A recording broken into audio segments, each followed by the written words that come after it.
नवी मुंबईमध्ये सराफा दुकानावर भर दिवसा दरोडा पडलाय।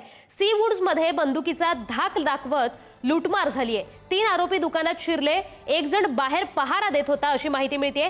पोलीस आता घटनास्थळी दाखल झालेत, पुढील तपास सुरू आहे।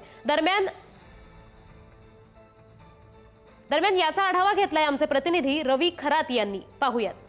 नवी मुंबईत एक धक्कादायक प्रकार घडलेला आहे। आपण सध्या सिऊड या ठिकाणी आहोत। आपण दृश्यामध्ये जे पाहतोय हे संगम गोल्ड हे ज्वेलर्स आहे सिऊड या ठिकाणी। आपण पाहतोय की 11च्या सुमारास चोरटे या ठिकाणी आले आणि पूर्ण सोन्याचे जे दागिने आहेत ते घेऊन त्यांनी पळ काढलेला आहे। खरं तर हे 3 चोरटे होते। ते 3 चोरट्यांनी आपण पाहतोय की बुरका घालून आतमध्ये थेट बंदूक या दुकान चालकावर ठेवून पूर्ण जो सोन्याचा जो माल होता तो त्यांनी हस्तगत केलेला आहे। आणि आपण पाहतोय की त्यांनी बुरका घातला होता। त्यानंतर आता या घटनेसही सध्या पोलीस दाखल झालेले आहे। खरं तर येणाऱ्या पोलीस स्टेशनच्या हद्दीतली ही घटना आहे। सध्या या ठिकाणी फॉरेन्सिक टीम देखील आपणास आल्याचं चित्र पाहायला मिळत आहे। ते देखील सध्या तपास करत आहे। त्यांचे हाताचे जे ठसे असतात ते ठसे सध्या ते घेत आहे। खरं तर येणारे पोलीस देखील या ठिकाणी सध्या आलेले आहेत आणि पूर्ण नवी मुंबईत सध्या नाकाबंदी देखील करण्यात आलेली आहे। हे चोरटे नेमके कुठले आहेत याचा देखील सखोल तपास आहे तो सध्या येणारे पोलीस करताना आपल्याला पाहायला मिळत आहे। मात्र आपण पाहायला गेलो तर आपण पाहतोय की या घटनेची तीव्रता पाहता खरं तर हे चोरटे चक्क बुरका घालून या ठिकाणी आले होते आणि बंदूक रोखून